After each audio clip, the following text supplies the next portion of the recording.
नमस्कार दोस्तों, कैसे हो आप लोग। आशा करता हूँ आप सभी अच्छे नहीं बल्कि बहुत अच्छे होंगे। तो दोस्तों, स्वागत है आपका आज के हमारे इस नए वीडियो में। आज की वीडियो में आपको जानकारी देने वाला हूँ आईसीआर 2025 के बारे में। तो आपके मन में जो भी डाउट आ सकता है आईसीआर 2025 को लेकर के, चाहे वो आपका एग्जाम पैटर्न से लेकर हो, चाहे वो आपके सब्जेक्ट कॉम्बिनेशन से लेकर के हो। और एक सबसे बड़ा डाउट ये आ रहा है कि क्या हमें आईसीआर में एडमिशन लेने के लिए सीयूईटी का एग्जाम देने पड़ेगा या आईसीआर का कोई अलग से एग्जाम देना पड़ेगा। तो आपके जितने भी माइंड में सवाल आ सकते हैं ना, सारे सवालों का जवाब इस वीडियो में मिल जाएगा। तो इस वीडियो को शुरू से लेकर अंत तक देखना है, स्किप करने की गलती बिल्कुल नहीं करनी है, क्योंकि इस वीडियो में आपको बहुत सारी जानकारी शेयर करने वाला हूं।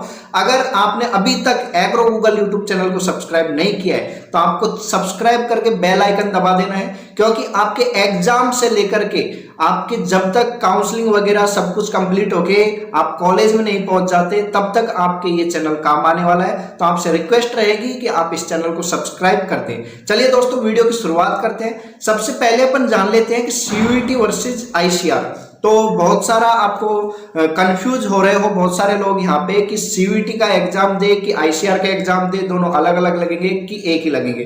तो आपको बता दूं कि 2022 से पहले आईसीआर का एग्जाम अलग लगता था और सीयूईटी का एग्जाम 2022 में ही आया था। तो उस टाइम पे आईसीआर उसमें इंक्लूड नहीं हुआ था, लेकिन अब आपका आईसीआर का जो एग्जाम है वो सीयूईटी में इंक्लूड हो चुका है। और पिछले साल के और इस साल के पैटर्न में कुछ बदलाव हुआ है, वो बदलाव अपन आगे जानेंगे क्या बदलाव हुआ है। तो अब आप सीयूईटी और आईसीआर को अलग ना मान के आप ये मान सकते हो कि हाँ, हमें एक एग्जाम देना है जिसमें हम सीयूईटी में भी एडमिशन ले पाएंगे और आईसीआर में भी एडमिशन ले पाएंगे। कैसे, वो आपको आगे वीडियो में समझ में आएगा। ठीक है, तो आपका सीयूईटी और आईसीआर में आप कोई फर्क ना समझे, आपका सीयूईटी का एक ही एग्जाम होगा जिससे आप आईसीआर में एडमिशन ले पाओगे। कैसे, तो जैसे आप सीयूईटी का एप्लीकेशन फॉर्म भरोगे, वहां पे आपको सेलेक्ट करना होगा, एक ऑप्शन आएगा आईसीआर का, तो उसको आप सेलेक्ट कर दोगे। तो आईसीआर की जितनी भी यूनिवर्सिटी है, 60+ यूनिवर्सिटी है, अलग अलग अगर अपन कोर्स की बात करें तो आपके यहाँ पर 80 के लगभग यूनिवर्सिटियां होती है। वो सारी यूनिवर्सिटियों में आप एक ऑप्शन को सेलेक्ट कर लोगे आईसीआर को, तो आप वहां पर सारी जगह पर एलिजिबल हो जाओगे।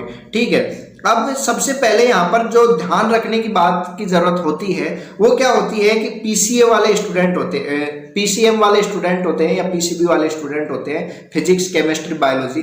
तो काफी सारे स्टूडेंट ये सोचते हैं कि यार हमारा फिजिक्स तो कमजोर है, तो हम क्या एग्रीकल्चर सब्जेक्ट ले लें, मतलब एग्रीकल्चर एबीसी से एग्जाम दे ले। तो आपका पहले ये होता था कि आपके 12th में कोई भी सब्जेक्ट हो, आप किसी भी सब्जेक्ट से अपना आईसीआर का एग्जाम दे करके आप वहां पर एडमिशन ले सकते थे। लेकिन पिछले साल से इन्होंने बिल्कुल स्टिक कर दिया है कि आपको जो 12th में आपके पास सब्जेक्ट थे, जो आपके पास 3 सब्जेक्ट थे, 3 डोमेन सब्जेक्ट, वही आपको सीयूईटी में सेलेक्ट करने हैं आईसीआर के लिए, अगर आपको आईसीआर में एडमिशन लेता है। बीएचयू या और अदर यूनिवर्सिटी है, उनके बारे में मैं यहाँ पे बात नहीं कर रहा हूँ, उसके बारे में आपको सेपरेट से एक वीडियो बना के बताऊंगा कि वहां पे आपको क्या फायदा हो सकता है अगर आप फिजिक्स की जगह एग्रीकल्चर लेते हो। तो अगर आपको चाहिए तो आप कमेंट बताना, मैं आपको जरूर उसके बारे में समझाऊंगा। ठीक है, आगे अपन बात करें एग्जाम पैटर्न की। तो एग्जाम पैटर्न में यहाँ पर बहुत बड़ा बदलाव हो चुका है, क्योंकि पिछले साल जो आपका एग्जाम हो रहा था वहां पर आपके 50 क्वेश्चन आते थे और 50 क्वेश्चन में से आपको 40 करने होते थे।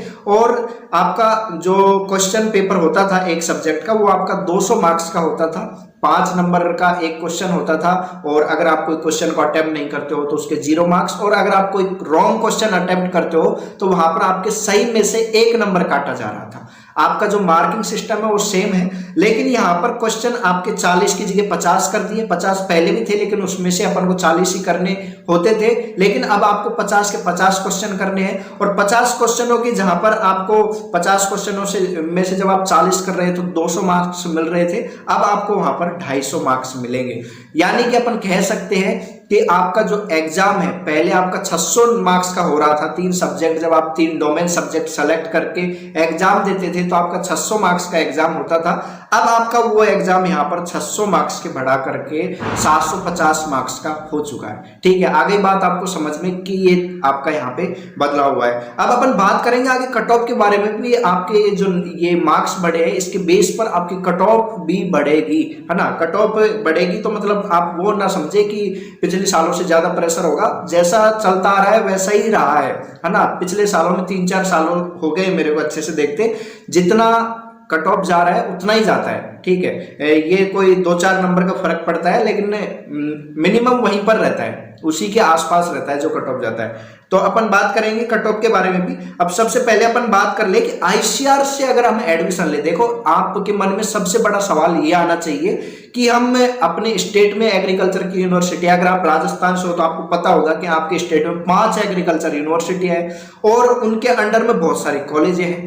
तो अगर हम उनमें एडमिशन ले और आईसीआर में एडमिशन ले तो किस में जाना बेस्ट रहेगा, तो उसका मैं आपको यहाँ पे क्लियर कर दूं कि आईसीआर में एडमिशन लेने के फायदे क्या होते हैं। सबसे पहले आपको अगर एडमिशन लेना है आईसीआर में तो अपने होम टाउन को छोड़ना होगा। आईसीआर से में एडमिशन लेने का फायदा लेना ही है तो होम टाउन मतलब अपने स्टेट को छोड़ करके दूसरे स्टेट में जाना होगा, तब जाकर के आपको आईसीआर का फायदा मिल पाएगा। देखो आईसीआर से आप कहीं भी एडमिशन लो, अगर आप अपने स्टेट में भी लेते हो तो वहां भी आपकी पढ़ाई बिल्कुल बढ़िया तरीके से होने वाली है, क्योंकि आईसीआर एक्रेडिटेशन तभी मिलता है किसी इंस्टीट्यूट को, किसी संस्थान को, तब वहां पर पूरे स्टाफ, टीचर, फैकल्टी, लैब वगैरह सब कुछ हो, तब जाकर के ही आईसीआर वहां पे एक्रेडिटेशन देता है। तो अगर आप आईसीआर से कहीं पे एडमिशन ले रहे हो तो आपको ये तो मान के चलना है कि आपकी पढ़ाई का नुकसान यहाँ पर बिल्कुल नहीं होगा। और अगर आप डायरेक्ट एडमिशन लेते हो किसी प्राइवेट कॉलेज में ऐसे, या अपने स्टेट का एग्जाम देकर कहीं एडमिशन लेते हो, तो वहां पर आप थोड़ा सोच सकते हो।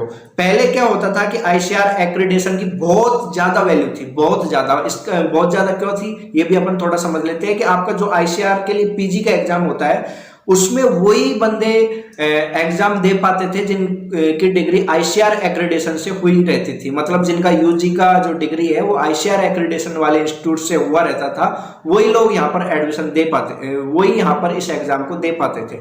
लेकिन अभी आपका ये चेंज हो चुका है, अभी आईसीआर एक्रेडिटेशन का वहां पर उनको कोई मतलब नहीं है, कोई भी बंदा दे सकता है। लेकिन फिर भी यहां पर जो आईसीआर पीजी का एग्जाम जो क्लियर कर पाते हैं अधिकतर बंदे, वो कहीं ना कहीं आईसीआर एक्रेडिटेशन यूनिवर्सिटी वाले ही ज्यादा होते हैं, क्योंकि जो प्राइवेट यूनिवर्सिटी है वो तो बस हो गई, उनमें आपका पढ़ाई वगैरह कुछ नहीं हो रहा। जो लोग वहां पर पढ़ रहे हैं आप उनसे पूछना कि कैसी क्लासेस चलती है, क्या होता है, तो वो आपको बताएंगे। इसलिए मैं आपसे बोल रहा हूँ कि आईसीआर में एडमिशन लेने का फायदा। दूसरा फायदा ये होता है कि आपको आईसीआर में स्कॉलरशिप मिलता है, 3,000 रुपये महीना आपको यहाँ पर स्कॉलरशिप मिलता है, तो साल का 36,000 रुपये आप यहाँ पर अपना स्कॉलरशिप मान सकते हो। ये आपके आईसीआर में एडमिशन लेने के फायदे हैं, और पढ़ाई से बड़ा कोई फायदा नहीं होता है। अगर आपकी पढ़ाई अच्छी हो रही है तो वही आपका यहाँ पर सबसे बड़ा फायदा है, ठीक है। सब्जेक्ट कॉम्बिनेशन के बारे में मैं आपको बता चुका हूं कि सब्जेक्ट कॉम्बिनेशन आपको आपके जो 12th में सब्जेक्ट थे वही आपको डोमेन में सेलेक्ट करने हैं। उसके अलावा अगली वीडियो में आपको बताऊंगा कि अगर आपके 12th में 3 सब्जेक्ट है तो उसके अलावा आप चौथा सब्जेक्ट क्या सेलेक्ट कर सकते हो। लेकिन सीयूईटी में एक सबसे बड़ा ट्रेंड ये चल रहा है जर्नल टेस्ट और लैंग्वेज का, तो मैं आपको क्लियर कर दूं बिल्कुल कि आपको आईसीआर में कोई जर्नल टेस्ट और लैंग्वेज का पेपर देने की जरूरत नहीं है। यहाँ पर ये आपके जर्नल टेस्ट और लैंग्वेज से इनको कोई मतलब नहीं है। ये आपके जो 12th में जो सब्जेक्ट से आपने पास किया है, साइंस वाले सब्जेक्ट, वही सब्जेक्ट आपके यहाँ पर होने चाहिए, ठीक है। अब सिलेबस की बात करें तो यहाँ पर एनसीईआरटी का सिलेबस रहेगा। 12th में जो एनसीईआरटी है वही 11th की का यहाँ पर कोई ज्यादा रोल नहीं है, लेकिन 11th बेस होता है। तो मेरा मानना यही रहेगा कि आप 12th का कंप्लीट करके 11th का भी कुछ देखें इंपॉर्टेंट, ठीक है, जो 12th से रिलेटेड हो। कट ऑफ की बात कर लेते हैं। सबसे पहले सबसे लास्ट पॉइंट बचा है वैसे अपना ही कट ऑफ वाला। तो कट ऑफ का पहले का था 600 में से अगर आपके 350 नंबर आ रहे हैं ना, तो आपको लास्ट तक, ये नहीं बोल रहा है कि फर्स्ट में आपको बहुत अच्छा यूनिवर्सिटी मिल जाता है, ये मैं बिल्कुल लास्ट वाले मार्क्स बता रहा हूं कि इस पर आपको बीएससी एग्री और बीएससी हॉर्टी ये दोनों मिलने के चांस बनते थे लास्ट तक। ये नहीं बोल रहा है कि फर्स्ट में आपको 350 मार्क्स पर मिल जाता था, पहले मिलता भी था 350 मार्क्स पहले काफी थे, लेकिन धीरे धीरे कंपटीशन का जमाना बढ़ता गया। तो ये आपका 2021 से आप मान के चलो 2021 से 24 तक जिसके 350 से ज्यादा मार्क्स थे, देखो 24 में थोड़ा यहाँ पर बदलाव हुआ है। जिनके एबीसी ग्रुप वाले थे उनके 350 मार्क्स थे, उनका भी एडमिशन नहीं हुआ, लेकिन पीसीएम और पीसीबी ग्रुप वालों का यहाँ पर आराम से एडमिशन हुआ है, ठीक है। 350 तक उनको हॉर्टिकल्चर मिल चुका था। अब बात कर लेते हैं कि अब आपका जो मार्किंग सिस्टम है वो हो गया आपका 750 मार्क्स का। तो आपको कितने मार्क्स चाहिए, मिनिमम कितने मार्क्स चाहिए। देखो टारगेट की बात करें, आप मेरे से बोलो कि टारगेट कितना करना चाहिए, तो मैं तो सबको यही बोलता हूं कि भाई आपको कोई एग्जाम में रोकने वाला नहीं है कि आपको कितने क्वेश्चन करने हैं। तो जितने क्वेश्चन आपको आते हैं अच्छे से करो यार, ज्यादा से ज्यादा मार्क्स लाने की कोशिश करो। लेकिन फिर भी बहुत सारे स्टूडेंट रहते हैं कि भैया हमें तो कम से कम मार्क्स बता दो, इतने मार्क्स तो लाने ही है तब जाकर के एडमिशन होगा, नहीं कहीं एडमिशन नहीं होगा। तो मैं आपको बता दूं 450 से अगर आपके कम मार्क्स आए ना तो भूल जाना भाई सिलेक्शन। 450 से कम नंबर आए तो आपको एग्रीकल्चर की यूनिवर्सिटी का सपना भूल जाना है। और अगर आप एग्रीकल्चर के स्टूडेंट हो ना एबीसी ग्रुप वाले के, तो आपको 500 प्लस मार्क्स लेकर के चलने ही है, क्योंकि आपके लिए यूनिवर्सिटियों की संख्या कम है। पिछले साल का आप जाकर के सिनेरियो देखोगे तो आपको पता चलेगा, ठीक है। और अगर आप एक बहुत अच्छी यूनिवर्सिटी में, टॉप यूनिवर्सिटियों में एडमिशन लेना चाहते हो तो आपके 650 की गाड़ी आपको पार करनी है, तब जाकर के आप जिस यूनिवर्सिटी को फर्स्ट नंबर पे डालोगे वो यूनिवर्सिटी आपको मिलने के चांस रहेंगे। और आपको मैं बताऊंगा किस तरह से आपको काउंसलिंग वगैरह करनी है, सब कुछ जानकारी आपको धीरे धीरे मिलती जाएगी। तो आशा करता हूं आपके जो छोटे मोटे डाउट थे आईसीआर 2025 को लेकर के वो मैंने इस वीडियो में बिल्कुल क्लियर कर दिए। फिर भी आपके मन में कोई डाउट रहता है तो आप मेरे से कॉमेंट बॉक्स में पूछ सकते हो। उसके अलावा आप मेरे से इंस्टाग्राम पे संपर्क करके पर्सनल मैसेज करके आप मेरे से पूछ सकते हो कि भैया ये बात हमारे समझ में नहीं आ रही, कृपया करके आप इसको समझा दीजिए। अगर अधिक आपके कमेंट आते हैं एक ही टॉपिक पर तो मैं उसके लिए आपके लिए सेपरेट वीडियो बना दूंगा। एग्रो गूगल यूट्यूब चैनल की खासियत यही रही है कि यहाँ पर आपको बेफालतू के वीडियो नहीं मिलते हैं, क्योंकि बहुत सारे लोग आप देखोगे अब यूट्यूब पे वो आपको डेली का वीडियो कोई क्या बनाता रहेगा, लेकिन मैं यहाँ पर वही वीडियो बनाता हूँ जिसकी सच में जरूरत होती है स्टूडेंट को। तो इसलिए मैं आपसे बोल रहा हूँ कि आप एग्रो गूगल को सब्सक्राइब कर लो, आपको समय समय पर यहाँ पर बहुत अच्छी मदद मिलती रहेगी। आशा करता हूँ आपको ये वीडियो पसंद आया होगा। अगर ये वीडियो पसंद आए तो इसको अपने दोस्तों के साथ शेयर करना। मिलता हूँ नई वीडियो में नई जानकारी के साथ। आपने हमारा पूरा वीडियो देखा, आपका हृदय की गहराई से प्रेम पूर्वक बहुत बहुत धन्यवाद। Thanks for watching.